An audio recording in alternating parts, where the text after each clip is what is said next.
tujuan utama para rasul diutus oleh Allah SWT, meluruskan keyakinan manusia. Bagaimana supaya ibadah mereka lurus dan murni hanya untuk Allah SWT. Allah berfirman, "Walaqad ba'atsna fi kulli ummatin rasulan an i'budullaha wajtanibut taghut."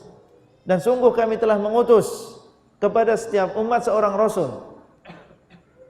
Apa tujuan mereka diutus oleh Allah SWT? An i'budullaha wajtanibut taghut. Adalah supaya kalian menyembah kepada Allah semata, wajtanibut taghut, dan supaya kalian meninggalkan taghut. Yang dimaksud dengan taghut adalah segala sesuatu yang disembah selain Allah, siapapun dia. Seperti syaitan, seperti jin, atau sesuatu yang diagungkan yang lain, pohon yang diagungkan, batu yang diagungkan, benda-benda yang diagungkan selain Allah, maka ini dinamakan dengan taghut. Ani'budullah wajtanibut taghut. Hendaklah kalian hanya menyembah kepada Allah semata, wajtanibut taghut, dan hendaklah kalian meninggalkan taghut, segala sesuatu yang disembah selain Allah SWT. Inilah tujuan utama diutusnya para rasul alaihi wassalam. Dan perlu kita ketahui Bapak Ibu sekalian, apabila seseorang menyimpang dari manhaj ini, menyimpang dari jalan ini, artinya dia sudah mengetahui Allah yang memberikan rezeki, mengatur alam semesta, menciptakan dia dan juga seluruh alam semesta ini. Kemudian dia serahkan ibadah kepada selain Allah, dan inilah yang dinamakan dengan kesyirikan, maka dia di dalam bahaya yang sangat besar. Di dalam bahaya yang sangat besar, di dalam dosa yang sangat besar. Dan di antara hal yang menunjukkan hal ini, dosa syirik, yaitu menyekutukan Allah SWT di dalam ibadah, ini adalah dosa yang tidak diampuni oleh Allah Azza wa Jalla. Kalau kita sudah tahu Allah yang mencipta, memberikan rezeki, mengatur alam semesta, kemudian masih ada ibadah yang kita serahkan kepada selain Allah, maka ini adalah syirik. Dan Allah telah berfirman, "Innallaha la yaghfiru ayyushraka bih wa yaghfiru ma duna dzalika liman yasha." Di dalam dua ayat di dalam Al-Qur'an. Sesungguhnya Allah tidak mengampuni dosa syirik. Innallaha la yaghfir. Allah tidak mengampuni ayyushraka bih, dosa syirik, wa yaghfiru ma duna dzalika liman yasha. Dan Allah masih mengampuni dosa yang lain yang di bawah itu bagi siapa yang dikehendaki. Padahal kita tahu Allah adalah Al-Ghafur, yang maha pengampun. Allah adalah Ar-Rahim, yang maha penyayang. Dosa selain syirik masih ada harapan untuk diampuni oleh Allah SWT. Tetapi apabila dosa sudah sampai kepada derajat syirik, maka Allah SWT tidak akan mengampuni.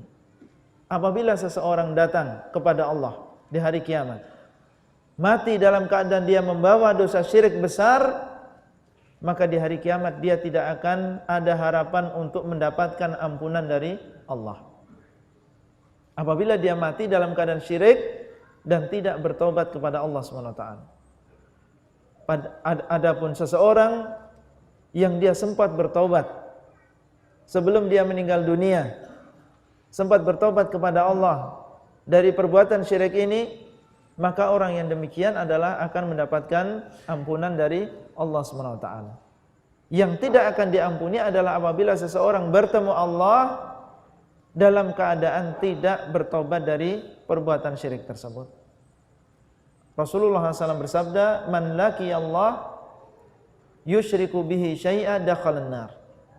Barang siapa yang bertemu Allah, maksudnya meninggal dunia dan bertemu Allah di hari kiamat dalam keadaan yusyriku bihi syai'a, dalam keadaan menyekutukan Allah dengan sesuatu, maksudnya adalah dosa besar, maka dakhalan nar, dia akan masuk ke dalam neraka, akan masuk ke dalam nerakanya Allah SWT. Artinya kekal di dalam neraka selama-lamanya bersama orang-orang ahlul kitab, bersama orang-orang musyrikin, bersama orang-orang munafiqin. Innal ladzina kafaru min ahlil kitabi wal musyrikin fi nari jahannam khalidina fiha. Sesungguhnya orang-orang yang kafir min ahlil kitab, dari kalangan ahlul kitab, Demikian pula dari orang-orang musyrikin fi nari jahannam, di dalam neraka jahannam, khalidina fiha, dalam keadaan kekal di dalamnya. Artinya mereka tidak akan keluar.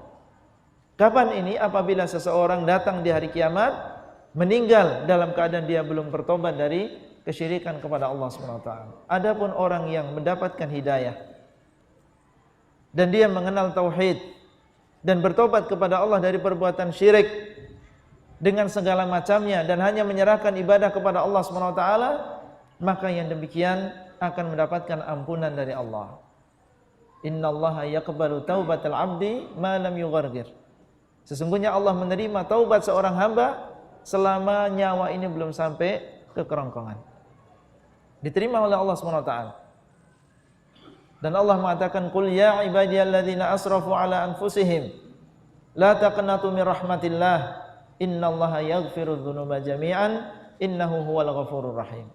Katakanlah, wahai hamba-hambaku yang telah mendolimi dirinya sendiri, telah melebihi batas terhadap dirinya sendiri, melakukan kemaksiatan dengan berbagai jenisnya, la taqnatu min rahmatillah. Janganlah kalian berputus asa dari rahmat Allah SWT.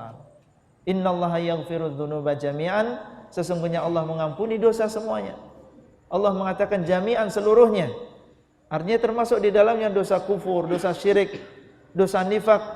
Sebesar apapun dosa seseorang, apabila masih dilakukan sebelum nyawa ini sampai ke kerongkongan, maka akan diterima oleh Allah SWT. Innallaha yaghfiru dzunuba jami'an. Innallaha yaghfiru dzunuba jami'an. Sesungguhnya Allah mengampuni dosa semuanya. Innahu huwal ghafurur rahim. Sesungguhnya Allah dialah yang maha ghafur, yang maha mengampuni dan juga maha penyayang. Menunjukkan kepada kita tentang bahaya syirik. Dosa yang lain, apabila kita datang di hari kiamat dan belum bertobat dari dosa tersebut, masih ada harapan untuk diampuni oleh Allah Azza wa Jalla. Tapi dosa syirik tidak.